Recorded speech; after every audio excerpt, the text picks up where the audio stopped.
Hey guys, Jeff with Westcott Designs. We have this new 2024 TRD Sport four-wheel drive that we're going to share with you a couple different things so you can figure out in your own way. I've got a level out here on the bed side here so you can see the angle from front to back up here.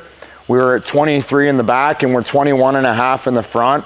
So we're gonna talk about here and we're gonna share with you some easy steps on kind of finding out or figuring out what is the best height that you want or the height that you want to try to see your truck at.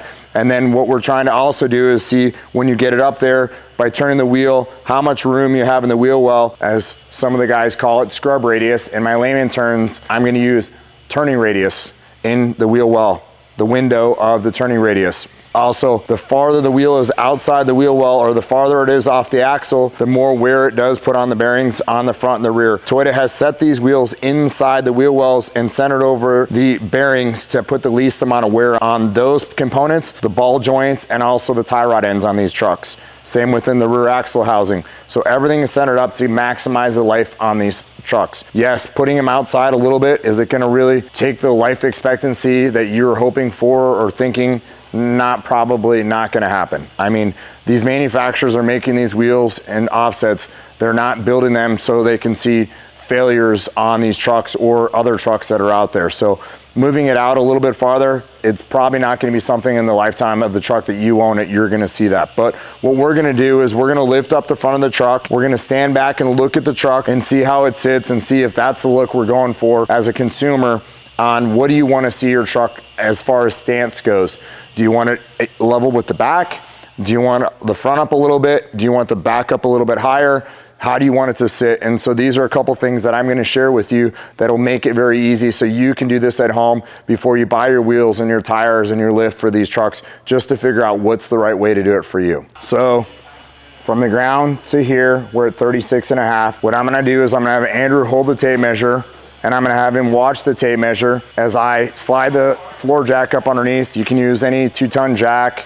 I've got a Pro Eagle that I'm fortunate that I get to use. It makes it very easy and it's very stable. I'm gonna slide it underneath the cross member in the front and I'm gonna have Andrew read off numbers to me. And what we're gonna try to do is we're 1.5 inches higher in the back. So what I'm gonna do is I'm gonna have him tell me when I'm gonna go slow with the floor jack and I'm gonna have him tell me when we get to 1.5 inches higher in the front here. And I'm gonna show you where the cross member is located and the best point to jack the car up to keep it safe and have to get the most stability there underneath the vehicle. Slide the floor jack up underneath here and to make sure I got it centered up on this cross member. And it does have the air dam on it, so it does make it very difficult until we start lifting up on the front of the truck here. So got it centered up there and I'm going to, is that 1.5 inches? Yep. Okay. So we started at 36.5. We've taken it up now to make it level with the back. We're now 38 here. And if we walk over here, you can see the fender wells are level, front to rear. So this is one of the things that I talk to people all the time. When they tell me that the front is higher on their truck, which we know it's both a level, well, we're 38 and we're 38.25 here. So I actually am gonna go up just 1/4 inch so we can still see the bubble in here to see where that is located at. So now we're 38.25, 38.25, front to rear. So now we're dead even on the wheel wells on this truck. And we come over here to the level that's laying on the bed side of this truck. If I grab a hold of the level, you can see the bubble in it here is still not level. So the bed side is still slanting downhill front to back. So when I lift the front of this truck more to get the bubble there, you can see now the bed side, that's the difference between the front of the truck and the back of the truck for being level based off the bed side. A lot of people are visual people. So when they look at the wheel wells, they say, well, when I look at my wheel wells, my truck's level. Or they look at my wheel wells and they say my front's too high. Or they look at the wheel wells and they say my front's too low. Well, if we go based off of this line, it is still slanting downhill. If I had a smaller level and put it on the window here, it would do the exact same thing. So now what I'm gonna do is I'm gonna continue to jack up the front of the truck so then the bed side is actually level here. So a lot of times people see our videos or pictures that we post on the internet. If the picture is taken or the video is taken from the back corner here, it appears the back is higher. If the video is taken out from the front corner, it appears the front is higher. If you take it from the side here, it gives you a pretty good plane about where the wheel well locations are. I don't care what people say. It is 100% the truth. We do it all the time. We see this all the time. We have people tell us all the time, oh, tire in the front, a tire in the back. It's this and that, you know, it's personal preference. It's how do you want to see your car? What is the look you're going for? And that's really what we're trying to share here. I don't want, you know, people telling me, oh, you know, you should have done it this way, you should have done it that way, this and that. We ask customers on how they want their cars to sit. We try to set their cars up to what they want. So it's all personal preference. So what we're gonna do now is we've got it level front to back. The bubble here is a little bit low still. So we're gonna continue up with the front until we get this up, centered up, and then you're gonna be able to see front to back based off the bedside or the window door frame molding. So now based off of this with a straight flat planed bedside, we're dead even front to back based off the bedside. Yes, it's higher in the front, but just so everybody's clear here, the front fenders on these trucks are taller than the rear fenders. It's because all the weight is in the front of this truck and there's more travel in the front of these suspensions in these trucks. So when it compresses itself, it's trying to slow down the rate of the heavier weight in the front of the truck, so it needs more upward travel. So the fenders are taller on this. So really it comes down to personal preference. So would you rather have it level based off the bedside? Would you rather have it leveled off of the fenders here?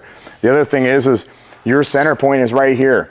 Your farthest point on these tires are out here on the edges. So anything past this point is now getting into the more narrowed part of the tire, which then opens up room in the fender well for turning radius or scrub radius as we talk about. So if you can get it past this point here and your lowest point is here into the fender here, you've picked up clearance on both the front and the back of the tire for in here and the wheel wells for that. So offsets, tire selection size, the amount of lift that you put in this truck.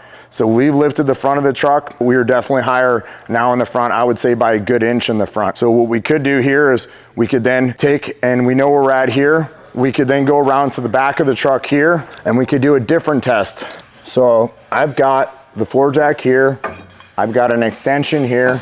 I'm gonna use this extension to support the jack stand here when I get the car up to where I want it.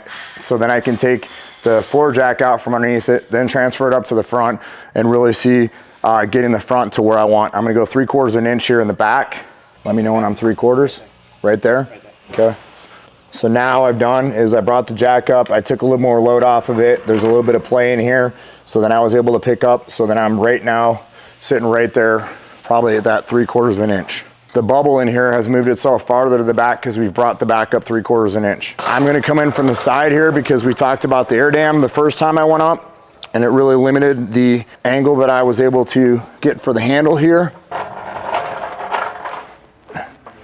Almost 2 inches. A little bit more, right there. Okay.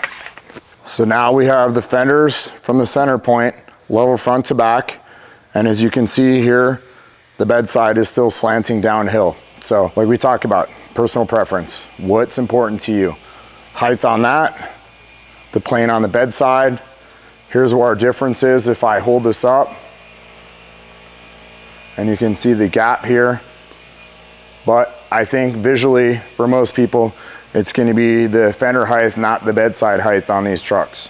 So this will give you an idea, pretty close to the way your truck, if it's level, then you can see the center point here is now still down here, which closer point in here for contact, which allows more room there in the fender when you lift this truck or change the offset on these wheels. So we hope that this makes it a little easier for you at home to go ahead and check your new 24 Tacoma and see just how you want it to sit, the look you're going for on your truck, and then possibly if you've already got your wheels and tires, you can get one of your tires and wheels mounted up, get it on your truck, and then kind of really see how much lift you really need on your truck in order to get it to clear those wheels and tires. Thank you guys again for watching. Please comment, like, and subscribe to our channel if you would. Thank you guys for watching. Please comment, like, or subscribe to our, or subscribe.